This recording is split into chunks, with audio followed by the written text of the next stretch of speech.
अगर पहले दिन से डर कर बैठ गए, घबरा कर बैठ गए, सर ये टफ है, वो टफ है, समझ नहीं आ रहा, दिमाग भटक रहा है, और फिर आप सपने देख रहे हो कि मैं आईएएस बन जाऊंगा, तो यूपीएससी में रूल नंबर 1, तो आपसे किसने कहा था यूपीएससी में उतरने का? अगर आपका व्यक्तित्व इतना हल्का है, मैं कह रहा हूं यूपीएससी निकलवा कर रहूंगा। Geography is all about investigation.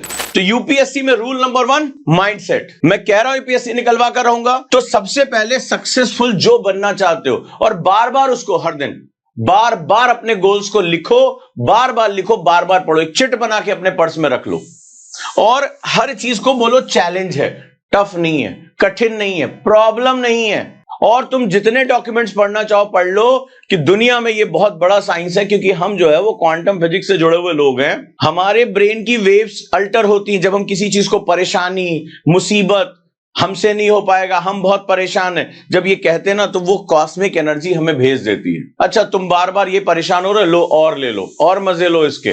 When we से yes this is a challenge, I will come out, मैं इससे बाहर निकल के दिखाऊंगा। ये सब्जेक्ट ज्योग्राफी, ये हिस्ट्री, ये कोई सब्जेक्ट है, इसको मैं करके दिखाऊंगा। और दूसरी सबसे इंपॉर्टेंट चीज है, आज के बाद ये याद रखना कि जो सबसे महत्वपूर्ण सेगमेंट है, वो महत्वपूर्ण सेगमेंट ये है कि भाई ये यूपीएससी का एग्जाम है। अगर ये इतना हलवा होता कि गांव देहात कोई भी अगर ऐसे बिना पढ़े लिखे आ जाता, तो फिर इसको एशिया का सबसे टफेस्ट एग्जाम कहते ही नहीं। अगर एशिया का सबसे टफ एग्जाम इसको कह रहे हैं, तो उसके पीछे कुछ कारण तो होगा। तो आपसे किसने कहा था यूपीएससी में उतरने का? अगर आपका व्यक्तित्व इतना हल्का है, अब उतरे हो, तो फिर ये माइंडसेट बना लो कि जितनी भी डिफिकल्टी झेलनी होगी हम झेलेंगे, और जो होना होगा होगा। एक एग्जांपल बताता हूं, अगर मैं एक सिंपल सा, बहुत ध्यान से आप इसको समझना, अगर किसी एक महिला को यह बताया जाए कि जब बच्चा पैदा होता है, जो प्रसव पीड़ा होती है वो कई हड्डियों के टूटने के बराबर होती है, भयानक दर्द होता है, कई हड्डियों के टूटने के बराबर। अब जरा समझना इसको, माइंडसेट होता क्या है। तो वो महिला एकदम डर जाएगी, महिला डर जाएगी, बोले बाप रे, अगर कई हड्डियों के टूटने के बराबर होगा। बहुत ध्यान से सुनना, ये साइंस है। लेकिन जब वही महिला जब उसके पेट में बच्चा पलता, तो उसके इतना लगाव हो जाता है कि वो अपने बच्चे के लिए सब कुछ त्याग करने को तैयार है, और वो असहनीय पीड़ा सहती है, क्योंकि एक नए जीवन को जन्म देना होता है। घर में एक नया जो है वो जीवन आ रहा होता है, उस जीवन से उसके कई साल आगे के जो है वो बहुत सुनहरे हो जाएंगे, इसीलिए वो हर दर्द को सहने के लिए तैयार हो जाती है। 7-8 महीने जो है उसका जीवन, अपना खाना पीना, वॉमिटिंग होना, स्वास्थ्य की ऐसी तैसी हो जाना, और लास्ट में यह भी होता है कि सी सेक्शन ऑपरेशन भी होना है। लेकिन वो उस जन्म को देने के लिए अपना सर्वस्व दांव पे लगा देती है। डॉक्टर भी कहते हैं खतरा, बोले कोई बात नहीं डॉक्टर साहब, यानी उस जो बच्चे से जो उसका लगाव है वो अपने प्राणों से भी ज्यादा हो जाता है।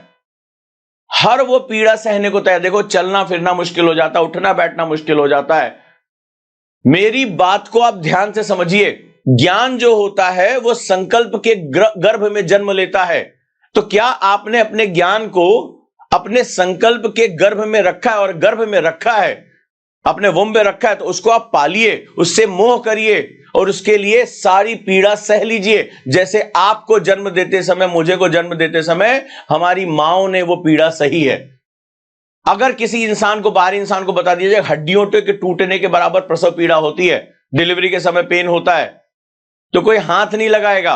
लेकिन जैसे जैसे वो सपना अंदर पलता चला जाता है, उस मां का अपने बच्चे के प्रति मोह इतना बढ़ जाता है कि 8-9 महीने और उसके बाद इतनी प्रसव पीड़ा वो झेलती है, और सबसे पहले वो अपने बच्चे को ही देखना चाहती है। तो अगर आप अपने सपनों को अपने गर्भ में पालिए, संकल्प का गर्भ जो है उसमें अपने सपनों को पालिए। मेरी बात को आप ये याद रखिएगा, ये कोई हल्की फुल्की चीज नहीं है। और अगर आप डर रहे हैं, तो फिर निसंतान दंपत्तियां जैसे घूम रहे वैसे आप भी घूमिए।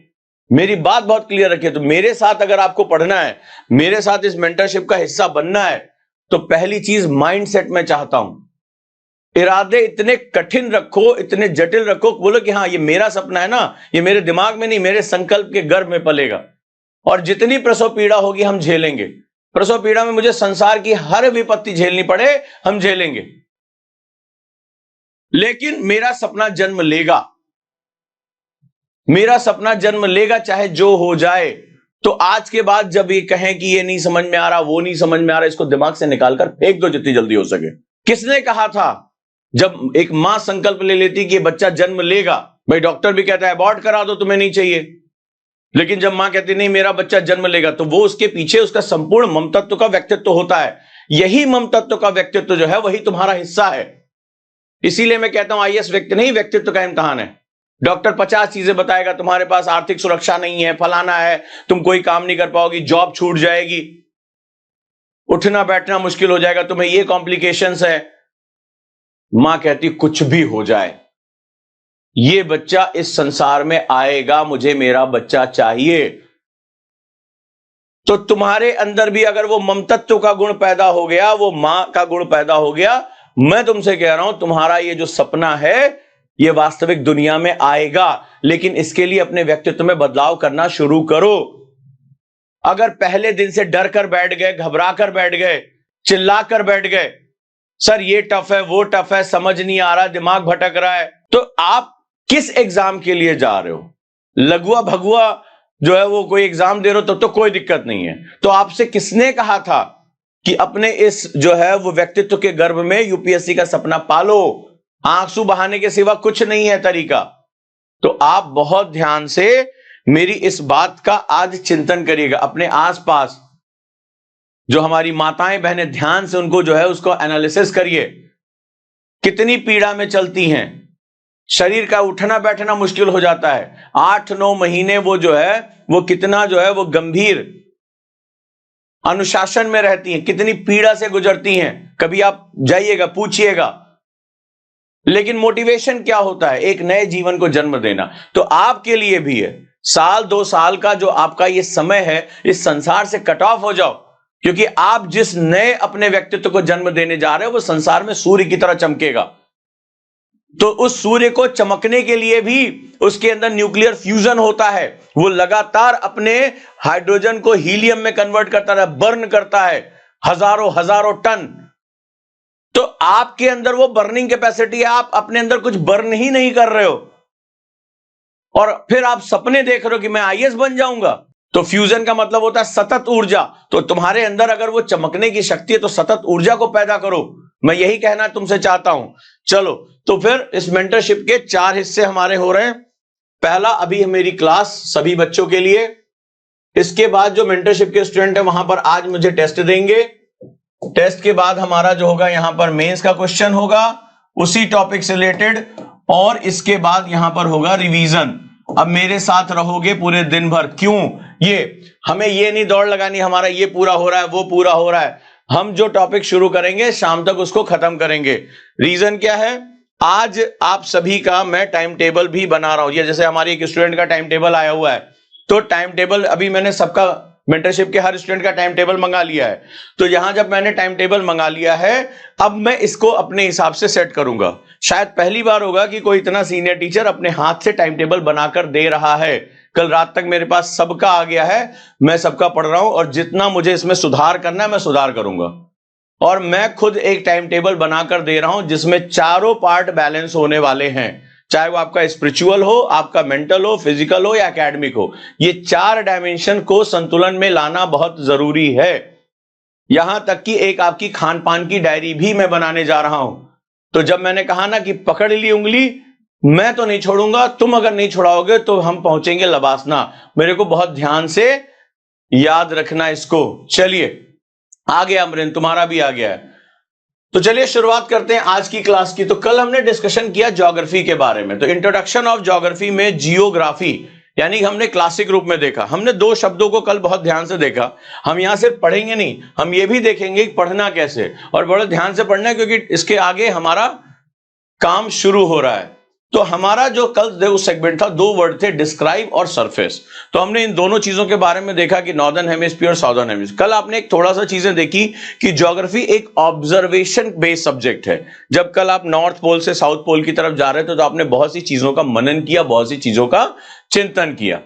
अब आज हम उसी के आगे बढ़ते हैं, उसी चीज को समझते हैं कि आखिर हम ऑब्जर्वेशन में और क्या कर सकते हैं। 3 तरह से भूगोल अंतर विषयक समुच्चय तैयार करता है। फिजिकल यानी भौतिक, ह्यूमन यानी मानव, और तीसरा होता है लैंडस्केप, यानी कि जो प्रकृति ने अपने बनने की अवस्था में कुछ बनाया है।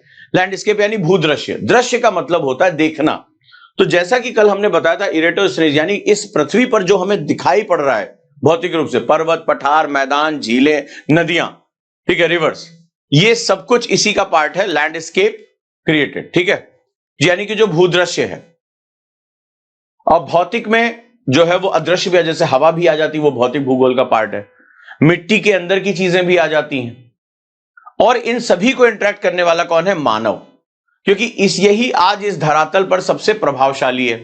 अब मैं प्रोफेसर स्टॉलर, ये बहुत खूबसूरत लाइन है, प्रोफेसर स्टॉलर, जैसे ये इरेटोस्थनीज का क्लासिक दिया था, मॉडर्न में प्रोफेसर स्टॉलर ने एक बहुत खूबसूरत लाइन लिखी है, उसको लिखिए। और जब भी कभी भूगोल की परिभाषा पूछी जाए तो ज्यादातर तुम अपने दोस्तों से पूछोगे, ज्योग्राफी, जियो, अर्थ, ये एनसीईआरटी में दिया है, लेकिन ये बहुत इंपॉर्टेंट लाइन है। अगर तुमने इसको एग्जाम में लिखा तो एग्जामिनर बहुत प्रभावित होगा। प्रोफेसर स्टॉलर का बहुत नाम है फिजिकल ज्योग्राफी में, बहुत बड़ी हस्ती माने जाते हैं। तो उन्होंने एक लाइन लिखी, geography not only investigate what is where. बहुत खूबसूरत लाइन है और इसी में पूरी ज्योग्राफी का अर्क छिपा हुआ है। Geography not only investigates what is where on the earth but also why it is there. यह है मॉडर्न ज्योग्राफी, लिख लेना इसको, यह आधुनिक भूगोल है। कहता है भूगोल न केवल इस बात का परीक्षण करता है, बहुत खूबसूरत लाइन है, कि कहां क्या है। अब बहुत ध्यान से एक एक वर्ड मेरे साथ बीटीएल करना है। साथ ही साथ ये भी बताता है कि यह वहां क्यों है। इसका मतलब समझना चाहते हो? बड़ा खूबसूरत मतलब है, इसी में पूरी मॉडर्न ज्योग्राफी छुपी हुई है। फिजिकल ज्योग्राफी, इन्हीं तीन, बहुत चतुराई से उन्होंने 3 वर्ड रखे। आज की यूपीएससी की तैयारी में मेंटरशिप यानी पर्सनल मेंटरशिप बहुत जरूरी है। मैं कैसे पढ़ता हूं, मेरा टाइम टेबल क्या है, मुझे रिवीजन कब करना है, रोज कुछ ना कुछ प्रॉब्लम आती है, कौन देगा सॉल्यूशन? आपका मेंटर। मैं निकलवा कर रहूंगा आपका यूपीएससी। आप मुझे बनाइए अपना पर्सनल मेंटर, जहां पर ये सारी चीजें टाइम टेबल से लेकर हर चीज, चाहे वो प्रीलिम्स कैसे निकालना है, मेंस की आंसर राइटिंग क्या होगी, कैसे रिवीजन करना है, कैसे करंट अफेयर्स तैयार करना है, और अपना रिपोर्ट कार्ड तैयार करिए। मेंटर असिस्टेंट का फायदा उठाइए, अपने आप को डिसिप्लिन करिए। अगर आप जानना चाहते हैं कि पर्सनल मेंटरशिप क्या है और कैसे आपको ये सफलता की तरफ लेकर जा सकता है, तो देर मत करिए, दिए गए नंबर पर कॉल करिए और अधिक जानकारी देना शुरू करिए। तो पहला शब्द है, मैं जितने लोगों को रटने की आदत है वो भाग जाए यहां से, या बहुत ध्यान से अपनी आदतों को बदले। मेरी एक आदत है, मैं हर शब्द को सिखाता हूं। अब जरा इन प्रोफेसर स्टॉलर की इस बात को ध्यान से समझो। पहला कहता है व्हाट, दूसरा शब्द है वेयर, और तीसरा शब्द है व्हाई। बड़े ध्यान से समझो, इसको लिखते जाना। ये क्या है? मैं पहली बार आया, ये क्या है? घर में ऐसे देखते हैं, ये क्या है? ये हमारे माइंडसेट का। Geography is all about investigation. अब जरा ध्यान से सीखो, व्हाट का मतलब क्या का मतलब होता है प्रथम परीक्षण। क्या बोलते हैं इसको? फर्स्ट इन्वेस्टिगेशन, प्रथम परीक्षण।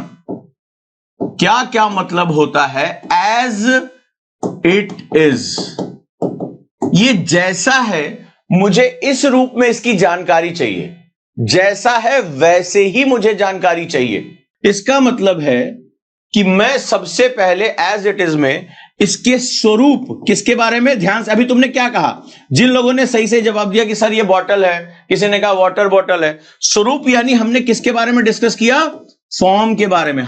यूपीएससी का सबसे बड़ा फॉर्मूला है, keep it simple stupid. Keep it simple, चीजों को यथारूप में ही एब्जॉर्व कर लो। अब आ जाओ भाई, as it is. As it is में ज्योग्राफी को फायदा मिलता है किस बात पे? स्वरूप यानी फॉर्म को जानने। यानी भूगोल का पहला शर्त है मुझे इसके स्वरूप यानी इसके फॉर्म की जानकारी होनी चाहिए।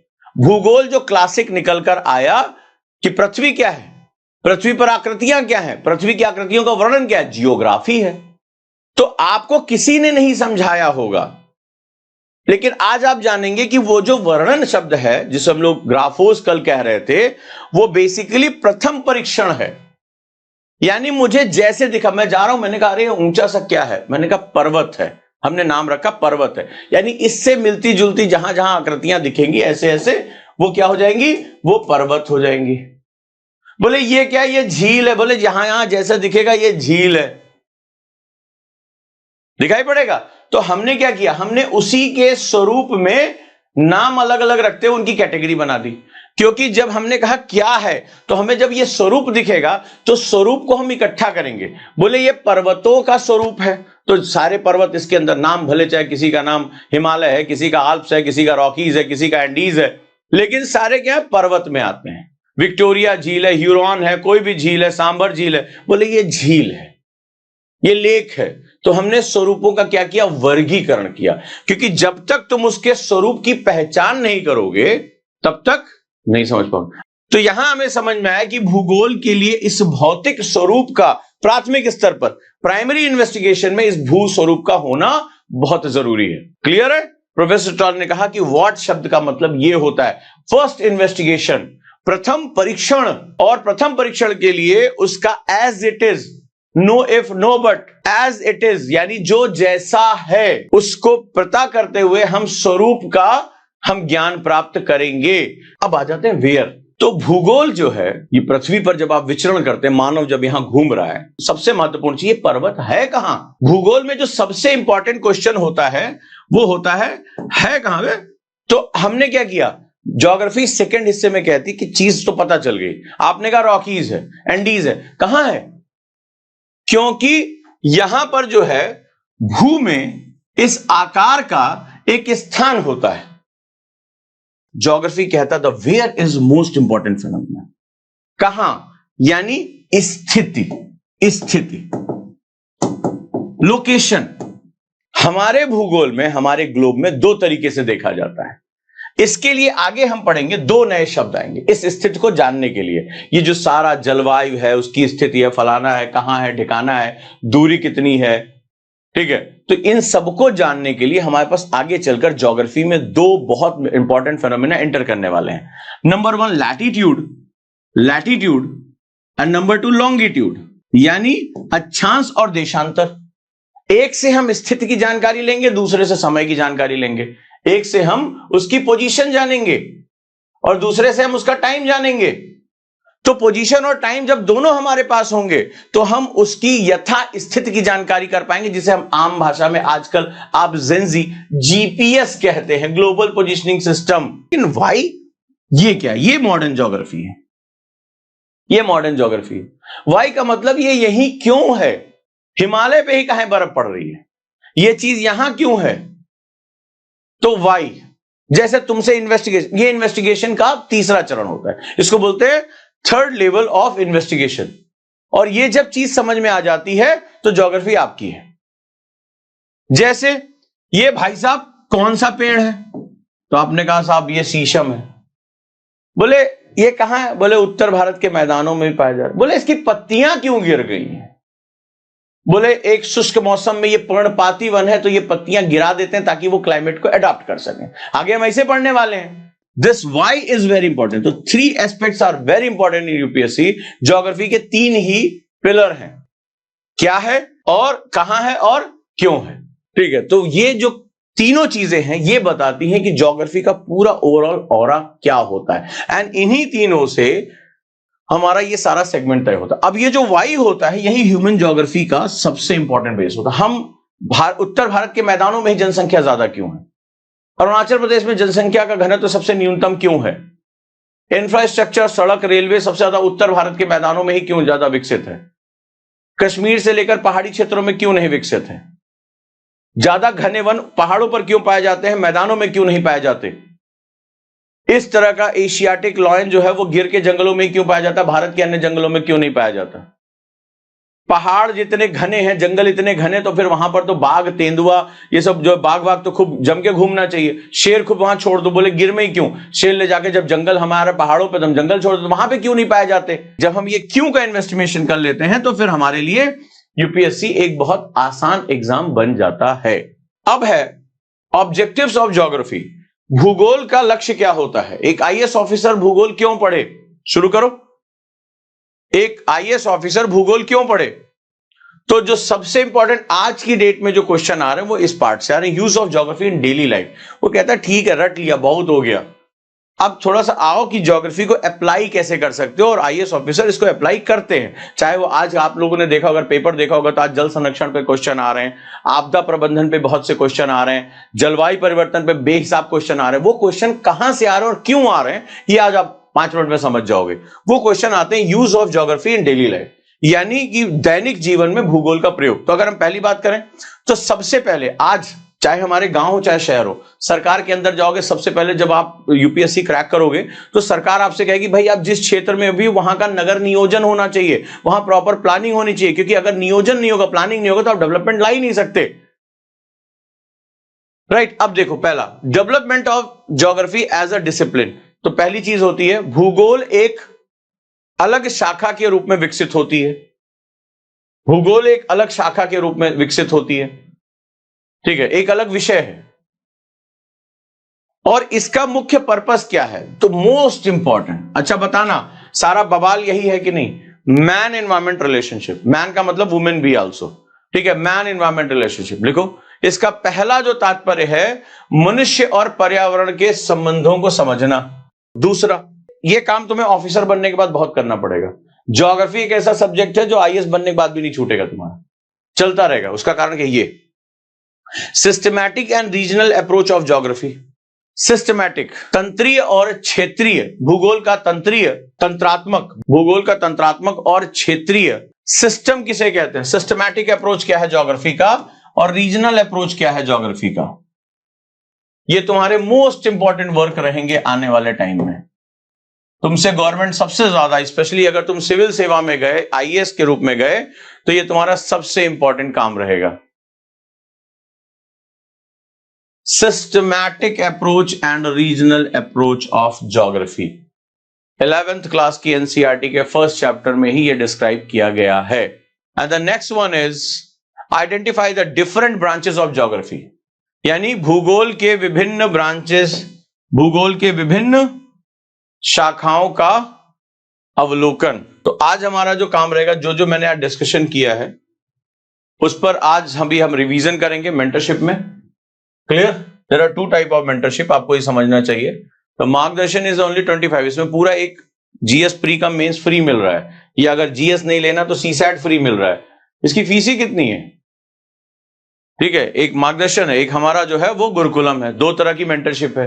तो जो बच्चे गुरुकुलम अफोर्ड कर पा रहे हैं वो गुरुकुलम में जा रहे हैं, लेकिन जो बच्चे उतना नहीं अफोर्ड कर पा रहे हैं तो उसमें आपको पता है कि इसमें आपको या तो सीसैट या जीएस की पूरे प्री कम मेंस की क्लास फ्री मिल रही है। तो अब हमारा फोकस ही खत्म हो गया है कि हम हटाएं, सिर्फ क्लास पढ़ाएं। बहुत से लोग पढ़ा रहे हैं, फ्री में पढ़ा रहे हैं, कोई ऐसे पढ़ा रहा है, लेकिन वो पढ़ाने के नाम पे जो कर रहे हैं ना, वही कारण है कि आज मुझे ज्योग्राफी की डिफिनीशन समझाने में 1 घंटा लग रहा है। तो ये याद रखना, अभी आज का जमाना है कि सिर्फ पढ़ना नहीं है। जहां जो मेरे प्रोग्राम है, मैं पूरे दिन को 4 हिस्सों में बांट रहा हूं, पढ़ा रहा हूं, क्वेश्चन कराऊंगा, रिवीजन कराऊंगा। शाम को आप तब सोएंगे, ग्रुप बन गया ना, गुड मॉर्निंग गुड इवनिंग चल रहा है सबका, सुबह जगा दिया सबको, अब जो है कॉल भी आनी शुरू हो जाएगी।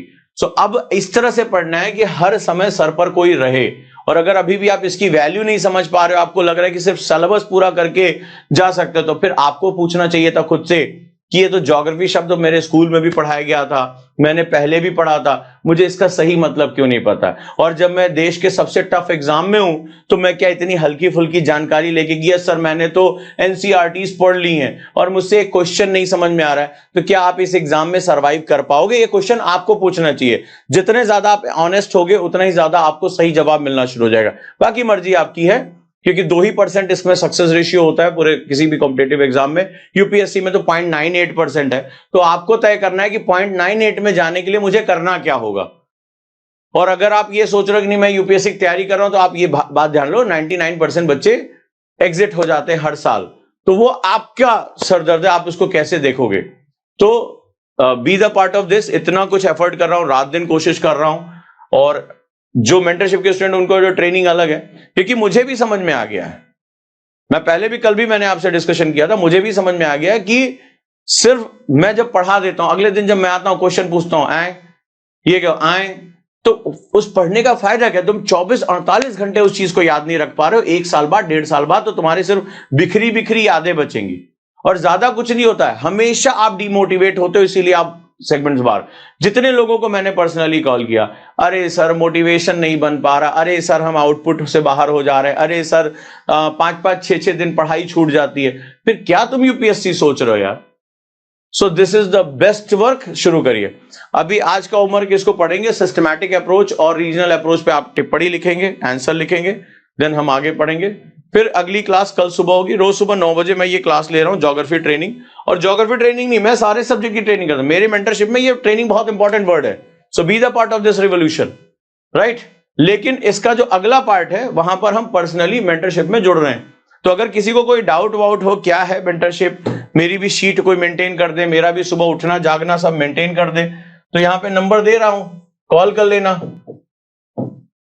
उनसे बोल देना 2-3 दिन मेरी फ्री शीट बुक करा दो भाई।